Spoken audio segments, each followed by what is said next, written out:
மற்றும் red giant movies தயாரிப்பில் பிரம்மாண்ட இயக்குனர் சங்கர் இயக்கத்தில் உலகநாயகன் கமல்ஹாசன் நடித்த இந்தியன் 2 உங்கள் அபிமான திரையரங்குகளில். காவிரி ஆற்றில் நீர்வரத்து அதிகரித்துள்ள நிலையில் ஒகேனக்கலில் தடையை மீறி சுற்றுலா பயணிகள் ஆபத்தை உணராமல் ஆற்றில் குளித்து வருகின்றனர். இதுகுறித்த கூடுதல் விவரங்களை செய்தியாளர் நரசிம்மகுமார் வழங்க கேட்கலாம். நரசிம்மகுமார், வணக்கம். தற்பொழுது ஒகேனக்கலில் தடையை மீறி சுற்றுலா பயணிகள் ஆபத்தை உணராமல் குளித்து வருகின்றனர். அங்கு பாதுகாப்பு ஏற்பாடுகள் என்னென்ன இருக்கிறது, அது தொடர்பான தகவலை சொல்லுங்கள். வணக்கம்.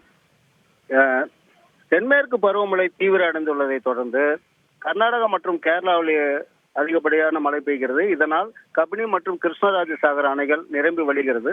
அந்த அணைகளிலிருந்து வெளியேற்றப்படும் உபரி நீர் தற்போது ஒகேனக்கல் வந்து அடைந்துள்ளது. கடந்த 5 நாட்களாக ஒகேனக்கலுக்கு நீர்வரத்து அதிகரித்துள்ளது.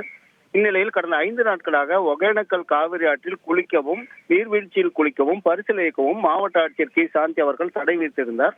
இது குறித்து கண்காணிப்பு பணியை மேற்கொள்ள வருவாய்த்துறை அதிகாரிகளுக்கும் காவல்துறை அதிகாரிகளுக்கும் உத்தரவு பிறப்பித்திருந்தார். ஆனால் அந்த பகுதிகளில் எந்த அதிகாரிகளும் காவலர்களும் இல்லாததால் தடை மீறி வரும் சுற்றுலா பயணிகள் காவிரி ஆற்றில் வழக்கம் போல் குளித்து வருகின்றனர். நீர்வீழ்ச்சி பகுதிக்கு செல்ல முடியாத காரணத்தால் நீர்வீழ்ச்சி பகுதியில் குளிக்கவில்லை.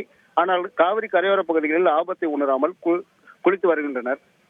மது அருந்திய நிலையிலும் போதையுடன் ஆற்றங்கரையில் குளிப்பது பெரும் விபத்தையும் ஆபத்தையும் நேரும். ஆனால் அந்த ஆபத்தை உணராத சுற்றுலா பயணிகள் காவிரி கரையோரத்தில் குளித்து வருகின்றனர். போதிய பாதுகாப்பு ஏற்பாடுகள் செய்யப்படாதே இது முழுக்க காரணமாக சொல்லப்படுகிறது. விரிவான தகவல்களுக்கு நன்றி நரசிம்மகுமார். லைகா மற்றும் ரெட் ஜெயண்ட் மூவிஸ் தயாரிப்பில் பிரம்மாண்ட இயக்குனர் சங்கர் இயக்கத்தில் உலகநாயகன் கமல்ஹாசன் நடித்த இந்தியன் 2 உங்கள் அபிமான திரையரங்குகளில்.